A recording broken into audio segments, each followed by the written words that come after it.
Is brought to you by CHI Health. Imagine better health. NTV, Central and Western Nebraska's most watched news. This is NTV News at noon. Good afternoon and thank you for joining us for NTV News at noon. I'm Tanner Kaler filling in for Marilyn this morning. Let's begin with meteorologist Regina Bird. She has a check of your forecast in the Weather Center. Hey Regina. Hey, we are looking at areas of showers right now in southern and northern Kansas right now.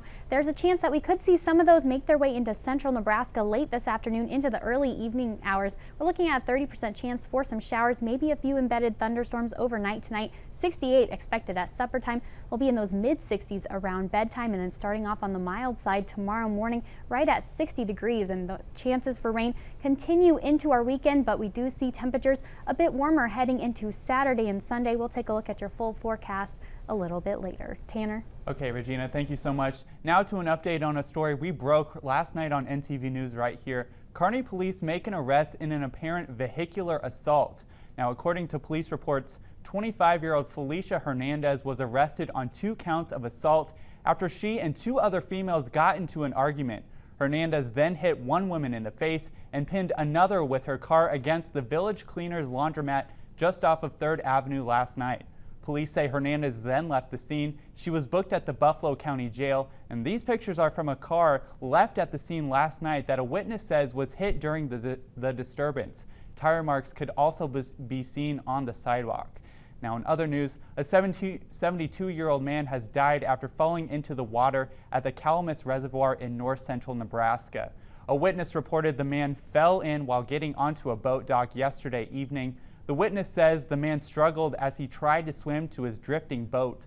The Loup County Sheriff's Department says a dive team was called in and the man's body was recovered. The names of the man and the witness haven't been released.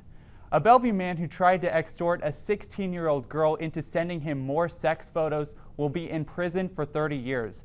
Federal prosecutors say 37-year-old Christopher Brackett was sentenced in Omaha yesterday.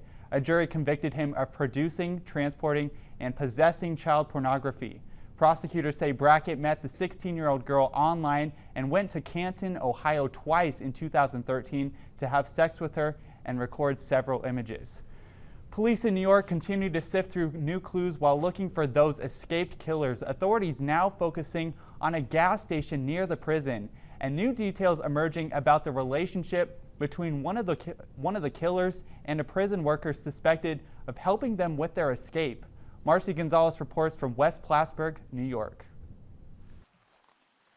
Investigators now say the search through these dense woods started when bloodhounds first picked up the scent of 2 escaped convicts at this mobile gas station and Subway sandwich shop less than a mile from the prison. Police now going over surveillance video, looking into the possibility that David Sweat and Richard Matt may have rummaged through the trash there for food. The 2 convicted killers possibly on foot, as sources say investigators are trying to figure out if prison employee Joyce Tilly Mitchell was supposed to pick them up in a getaway car Saturday, but never showed up. The presumption would be they popped their head out of the manhole cover within, sight of the prison, and no Joyce, no car. And so at that point, they're sort of lost. The district attorney saying he believes Mitchell, who was previously investigated for a possible relationship with one of the fugitives, did bring contraband into the prison. He won't say what, but insists it was not the tools used in their escape. She has not provided any form of power tools to either Sweat or Matt. Investigators still trying to figure out who did give them the tools. New York's governor saying police are now questioning several other prison employees. We're talking to people who may have been involved, and anyone who was involved, that is then a crime unto itself. And the DA says they likely have enough to charge Mitchell with a felony, but haven't so far because she is cooperating. Marcy Gonzalez, ABC News, West Plattsburgh, New York. To Kansas now, and after days of debate, legislators there have drafted a new plan for raising sales and cigarette taxes to narrow the budget shortfall. The difference between the original measure and this one is they've dropped the lower sales tax on food, and the sales tax will increase 6.5% instead of 6.55%. Still, lawmakers say it might not fully erase the $400 million deficit in the budget. The Kansas House hopes to vote on the new measure today. There's no mystery meat on the menu, but young chefs are put to the test. Could you whip up a dish with 5 mystery ingredients? That was the challenge today at Raising Nebraska. Kids came with ideas on what they'd like to make, but were then given ingredients made right here in Nebraska. Things like Great Northern beans from the Panhandle and tortillas made in Grand Island. Raising Nebraska is the interactive science exhibit at the state fairgrounds. They have more programs coming this summer connecting kids to food and where it comes from. There will be certain animals missing from many state fairs this year. The bird flu that's breaking egg prices has also led to many state bans on poultry-related shows and events. A poultry specialist says the reason is because the bird flu could spread. The reason we did that is simply because, you know, if we had a flock that was infected and it mixed with many other producers' flocks at a show, and then everyone took them home, it's infective enough that we'd have it spread in a lot of areas instead of just one.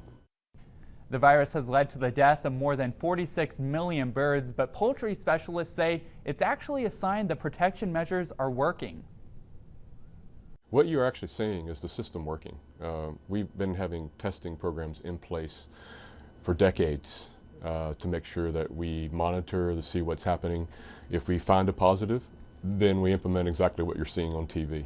This one was bigger because I think the migratory fowl, you know, had a form that was particularly effective, especially for turkeys right in the beginning. Bird experts are concerned the influenza will continue to spread through the fall, which could be financially devastating for not only producers, but even businesses that make baked goods with eggs. The president of the NAACP in Spokane, Washington, is under investigation. People want to know whether she misrepresented her ethnic background when she applied for a position on the Citizen Police Ombudsman Commission. Jeff Humphrey has the story. As president of the Spokane NAACP, Rachel Dojal has become the new face of the area's civil rights movement. According to Dojal, striving for equality has made her a target for numerous hate crimes. It's highly frustrating. It's been a stretch of years, and certainly no small amount of stress for my kids as well as myself. Dojal says she's been victimized more than a dozen times in both Spokane and Coeur d'Alene, including the appearances of nooses around her homes, yet police have made no arrests. There's been no conclusion in any of these incidents that have resulted in a suspect. And now it's Dojal herself who's under scrutiny. In numerous postings and public appearances, Dojal has represented herself as African American, including this application for a position on the Police Ombudsman Commission. Is that your dad? Yeah, that's my dad. Dojal also made claims on the NAACP Facebook page that this man is her father. This man right here is your father? Right there? Do you have a question about that? In reality, this man, Larry Dojal, is Rachel's father, and this is her mother, Ruth Ann. This birth certificate from Lincoln County, Montana proves it. Yes, ma'am. Okay. I was wondering if your dad really is an African-American man. That's a very, I don't know what you're implying. The implication is Dojal has taken steps to misrepresent her ethnic background. These are photographs of Dojal when she was a teenager. Are you African American? I don't understand the question of, I did tell you that yes, that's my dad, and he was unable to come in January. Are your parents, are they white? And that's when Dojal walked away from our interview in such a hurry she left her purse and car keys behind. Our photographer dutifully returned them as Dojal hid inside this clothing store. Dojal's parents are also speaking out about their daughter. They confirmed that their daughter is Caucasian and say they're supportive of her work advocating for civil rights, but prefer she not be deceptive about it. And officials say it is a good time for farmers who grow hops. The beer flavoring plant is a short supply because of the dramatic increase in the popularity of craft breweries. Hops and cone-shaped plants that are added to beer during the brewing process to add bitterness and flavoring. Craft beers typically use more than 4 to 5 times more hops than bland or mass-produced beers. And the Nebraska Game and Parks Commission says it is lifting a temporary boating ban imposed at Bridgeport State Recreation Area in the Panhandle after a moose was spotted. The moose was seen on the on the island in the Center Lake, as well as in the park and surrounding vicinity. The commissioner says she frequently swam between the island and the park shore. Regina Byrne joins us now with a check of that forecast. Regina. Well, we are seeing some areas of showers right now in northern Kansas and parts of southern Nebraska. And we do have a slight chance for maybe a few of those light showers to make their way into central Nebraska late this afternoon and into the evening hours. We'll take a look at your full weekend forecast that includes chances for rain and warmer temperatures. That's coming up next. Tanner. Sounds good. This man is riding across the country all for a good cause. We'll talk with him about his journey coming up. Plus, the stress of planning a wedding can be tough, but see how one woman is helping brides relieve that stress.